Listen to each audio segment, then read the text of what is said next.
Bienvenue dans le podcast BDO Inside Out.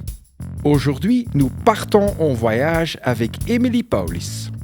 Elle travaille comme consultante en stratégie et transformation et est également ambassadrice de Sustainability.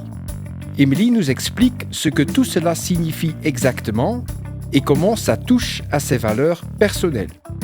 Mais aussi d'autres sujets passeront le revue. Serena Williams, la mode et même Taylor Swift. Bonjour Emily. Bonjour. Comment vas-tu? Je vais très bien, merci. Tu viens de me raconter que tu as quand même déjà passé une journée assez chargée aujourd'hui? Oui, tout à fait. On peut dire que je ne m'embête pas au quotidien. J'ai déjà eu un rendez-vous client qui s'est très bien passé et je suis en train de préparer un gros rendez-vous client pour demain. Donc voilà, c'est toujours très challengeant. Voilà, et maintenant un petit podcast. Un petit podcast. Un peu changement de vent, on pourrait dire. Un petit changement au courant de ta journée. Quand tu arrives au bureau le matin, c'est quoi la première chose que tu fais?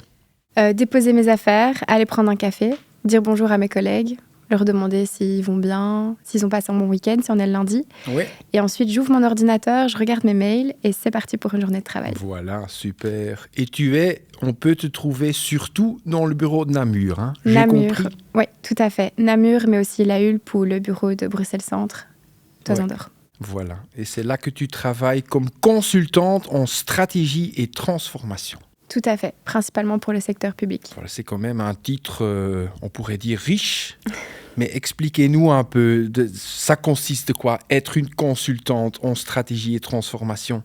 Alors, on fait plusieurs choses en stratégie et transformation. C'est vrai qu'on est très multidisciplinaire, transversal. Et alors, pour le secteur public, en fait, on aide les institutions publiques, que ça va d'une commune à une entreprise publique plus grande, je vais dire, dans leur gestion au quotidien. Donc, on fait des audits organisationnels, on redéfinit leurs objectifs.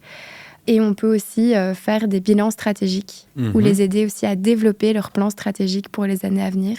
Donc ça reste très large. On est une équipe aussi très multidisciplinaire. Donc on attend des personnes qui sont sorties de sciences politiques comme des personnes qui ont fait sciences de gestion. Mais ce qui nous rassemble, en tout cas, c'est la compétence en gestion de projet. Oui, absolument. Et j'imagine que c'est quand même un challenge. Oui, complètement. Ouais. Et qu'il te faut... On pourrait même dire un éventail de compétences assez large, vaste. Qu'est-ce qu'il te faut pour être une consultante en stratégie et transformation? Alors, c'est marrant parce qu'on a justement eu la discussion hier avec mon partenaire. En fait, on trouve qu'il faut un peu, on va dire, 3 grandes choses. Ouais. Donc, on a vraiment l'aspect connaissance du secteur public, que moi, je n'avais pas du tout d'ailleurs en arrivant chez BDO, vu que c'est mon premier travail. Tu as appris comment? Au fur et à mesure. Ouais. On a eu des formations, je veux dire, internes. Nos partenaires nous ont beaucoup aidés pour justement apprendre comment la Belgique fonctionne. Ouais. J'avais eu des cours de sciences politiques à l'école, mais c'était vraiment pour approfondir le sujet. Et ensuite, on est à la recherche aussi de personnes assez dynamiques et qui se sentent à l'aise de présenter, par exemple, devant le client, mais aussi de rédiger. Ouais. Donc, une bonne rédaction, une bonne présentation, mais également des bonnes connaissances en outils de consultance. Ouais. Donc ça, j'en avais appris certains à l'école, à l'université. Donc ça peut être tout simplement faire une matrice SWOT, donc analyser les forces, les faiblesses, opportunités, menaces d'une entreprise. Mais c'est aussi apprendre à gérer un projet en interne. Ouais. Donc voilà, c'est un peu ces 3 panels de compétences qui interagissent au quotidien. C'est large, hein? Gérer un projet, avoir quand même aussi les talents humains, on pourrait dire, l'interpersonnel, mais aussi la connaissance technique plutôt spécifique.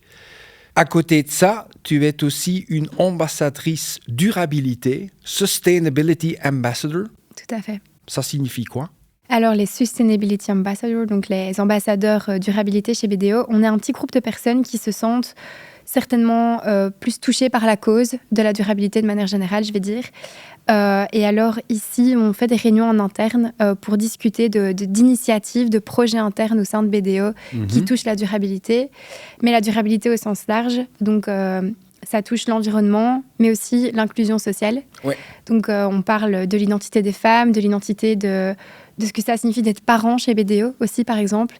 Et moi, c'est surtout pour ces causes sociales que j'ai voulu rentrer dans la team Sustainability Ambassador. Voilà. Et ça te touche aussi au niveau personnel. Oui, tout à fait. Je me considère comme une grande féministe et donc pour moi, c'était essentiel que je puisse m'engager au sein de mon entreprise sur ces causes-là. On utilise très souvent le mot ESG. Tout à fait. Peut-être pour nos écouteurs qui ne sont pas très dans le sujet.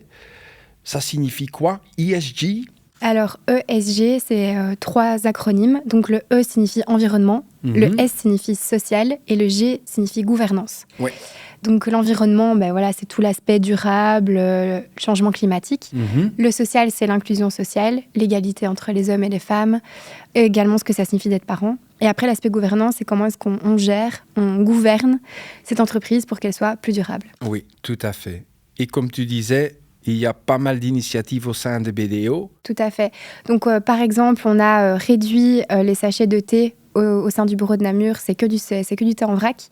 On met des machines à café qui moulent grains directement. Donc, on essaye aussi de réduire les déchets au niveau de la consommation de café. Je sais qu'au bureau de Liège, ils ont arrêté les cuillères en plastique pour le café et ils mettent des petits biscuits qu'après, du coup, on peut manger. Oui.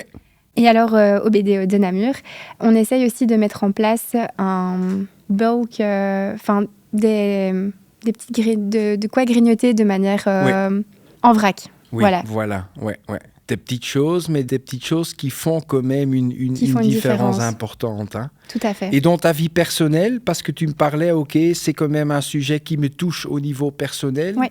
Mais j'imagine que aussi dans ta vie personnelle, tu prends des initiatives, tu fais des choses. Oui, tout à fait. Donc, par exemple, je suis très fière de dire que sur l'année 2023, je n'ai pas pris l'avion. Donc, j'ai essayé de faire plus attention à mes déplacements. Donc, essayer de prendre le train, essayer justement d'éviter l'avion, même si, bien sûr, ce n'est pas toujours évident. Mais je suis également très impliquée dans des causes féministes au quotidien. J'aimerais m'impliquer dans une organisation à titre personnel à ce niveau-là. Et après, bien évidemment, je trie mes déchets, j'essaye d'acheter en vrac. Ouais. Et alors, j'essaye, par exemple, pour aller à la pharmacie, d'y aller à pied et d'éviter de prendre la voiture pendant juste 2 minutes. Voilà. 2 rôles très différents, mais aussi un peu complémentaires. Oui, tout à fait. On a aussi des projets durables au sein de notre équipe. Donc, on peut travailler, par exemple, pour le SPOE Développement Durable. Donc là, ça fait un très bon mixte entre nos compétences secteur public, mais également nos volontés, notre envie de justement devenir plus durable. Et je pense que ça devient des questions essentielles. Les gouvernements s'en posent et donc on est là aussi pour les aider et de faire des recommandations sur le sujet.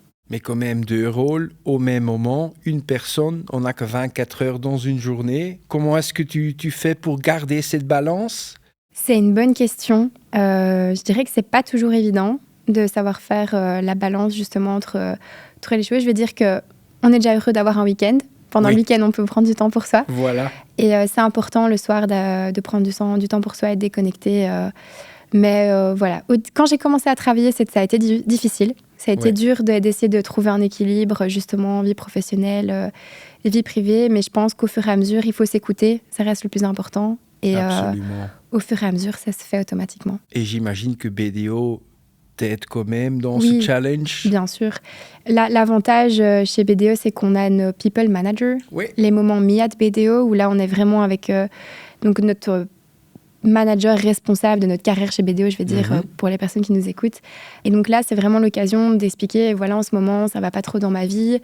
Mais on n'est pas obligé d'être intrusif. C'est toujours dans un aspect bienveillant. Mais si on a besoin de quelqu'un aussi à qui parler, on a toujours notre responsable ressources humaines qui est là.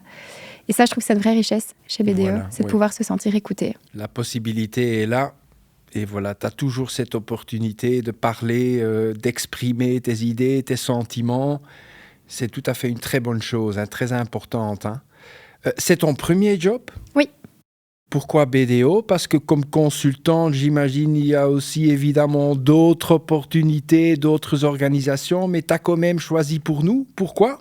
Alors, pour plusieurs raisons. Je voulais rester dans une entreprise qui était à taille humaine et qui partageait des valeurs similaires aux miennes. Oui. Donc, on parlait de la bienveillance. Pour moi, c'est très important. La communication, et je me suis sentie vraiment écoutée pendant mes entretiens d'embauche. Donc, je me suis dit, OK, ça a l'air déjà d'être un bon match. Ouais.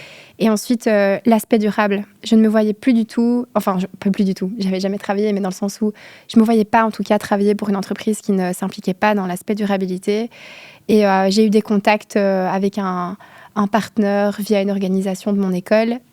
Et au final, c'était le meilleur match. Oui, super. Hein. Disons, le match entre tes valeurs personnelles, mais aussi les valeurs de BDO comme organisation. Exactement. C'est ça qui a fait la différence pour toi. Oui, complètement. Tes ambitions de carrière? Mes ambitions de carrière. Émilie, dans 10 ans, 15 ans, 20 ans? On pourrait rêver de devenir CEO de BDO. Ah oui, pourquoi La pas? première femme CEO, pourquoi pas? Ah oui. En tout cas, oui. Pourquoi pas faire grandir le nombre de femmes partenaires et pourquoi pas devenir la CEO femme, ce serait vraiment chouette. Mais en tout cas, j'aimerais évoluer dans cette partie stratégique, aider justement les entreprises à se développer. C'est vraiment quelque chose qui me passionne et qui m'intéresse. Voilà, je ressens pas mal d'ambition. Mais évidemment, une journée chargée, pas mal de travail, pas mal de responsabilités et il y a aussi des choses à faire après le travail. Ouais. Pour te détendre, tu fais quoi? Je joue au tennis. Principalement. Alors, je vais de temps en temps courir, mais j'aime beaucoup marcher aussi. Ouais. Marcher me fait beaucoup du bien. Quand j'ai une journée de télétravail, par exemple, j'adore faire 30 minutes de marche avant de commencer ma journée. Oui.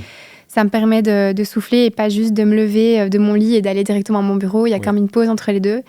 Et justement, ces jours de télétravail, j'en profite pour beaucoup plus marcher. Et après, je fais du tennis, je me défoule sur des balles avec ma raquette. Et c'est quoi tes points forts en tennis? C'est plutôt le backhand ou le forehand? Je ne suis pas expert, hein, mais... Mon plus gros défaut, je dirais que c'est mon service. Ouais. C'est vraiment pas évident d'avoir un service qui est parfait. Mais mon coup droit se débrouille plutôt bien. Voilà. Et tu as un joueur ou une joueuse préférée? Alors, une joueuse qui m'inspire énormément, c'est Serena Williams. Ah oui. Parce que je ne sais pas si vous avez vu le film, hein, mais en tout cas, elle et sa sœur Vénus ont une carrière vraiment impressionnante. Et elles défendent justement des causes aussi très inspirantes. Et maintenant, en tout cas, Serena est devenue une vraie femme d'entreprise. Donc ça me passionne beaucoup. Et comme joueur qui est toujours sur le circuit, j'aime beaucoup Stefano Tsitsipas. Je trouve que justement, il a un revers à tomber par terre. Et tu es aussi une passionnée de mode. Oui, tout à fait. Tout à fait. Je pense que cette passion me vient de ma grand-mère. Ma grand-mère a toujours été fort coquette. Ouais. Et j'ai toujours adoré jouer dans ses vêtements, ses chaussures, son maquillage quand j'étais petite. Et ça a continué de grandir et j'adore suivre la Fashion Week. Je suis énormément de créateurs sur les réseaux sociaux. Mm-hmm. Et je trouve que c'est vraiment un art à part entière, une autre manière de s'exprimer. Et en tout cas, pour moi, ça me permet d'exprimer ma personnalité via mes vêtements, par exemple, mes accessoires. Et ça veut dire que tu fais vraiment tes vêtements, tes accessoires toi-même? Alors, je ne les fais pas tous, mais en effet, je fais de la couture. J'ai pris des cours, l'année passée d'ailleurs. Après mes heures de travail, je faisais des cours de couture, on en parlait justement. Et je trouve que c'est très chouette parce que ça accentue ma créativité. Mm-hmm. Donc, c'est très créatif, c'est manuel, donc ça me change justement un peu d'être derrière mon ordinateur la journée. Ça me permet de faire parler mon imagination, mais aussi ça me permet de peut-être réparer des vêtements qui sont endommagés. Et donc, on parlait justement de durabilité. Voilà. La couture fait partie des petits tips, des petits conseils, des petites astuces qu'on peut mettre en place pour réparer un pantalon au lieu de le jeter. Donc voilà, et donc c'est vraiment quelque chose que je fais assez régulièrement et ça me permet de laisser parler ma créativité, super. Comme je le disais. Et ton style personnel, c'est plutôt quoi? J'aime bien dire que mon style est Chanel. Oh, Chanel, c'est un peu chic, hein, un peu le style chic.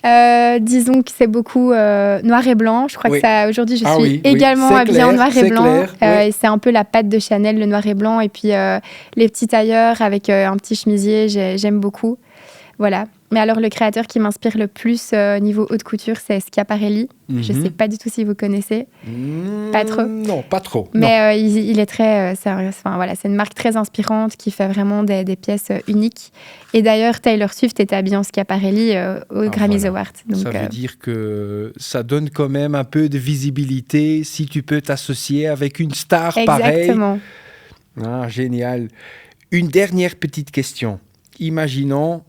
un de nos écouteurs se dit « Ok, la durabilité, je voudrais bien y travailler. Mm-hmm. » Est-ce que tu pourrais donner quelques petites astuces? Je pense que la première chose à faire, c'est de se sensibiliser et de s'informer. on pense trop souvent que c'est difficile de faire des petits gestes au quotidien, alors qu'au final, il y a vraiment des petits gestes qui font une grande différence. Donc vraiment, être curieux, rester curieux de tout ça et aussi se dire que, OK, la technologie va peut-être nous aider, mais il y a vraiment des choses à faire au quotidien.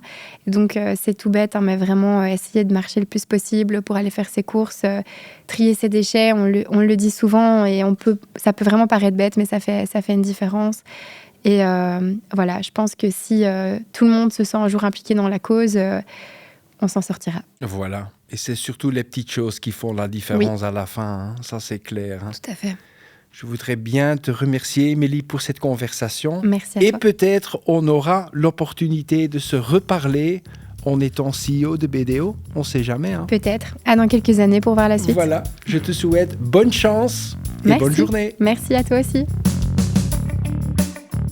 Merci d'avoir écouté BDO Inside Out. Si vous souhaitez plus d'informations sur le travail chez BDO, consultez notre site web. Si vous voulez mieux connaître d'autres collègues, n'oubliez pas d'écouter les autres épisodes.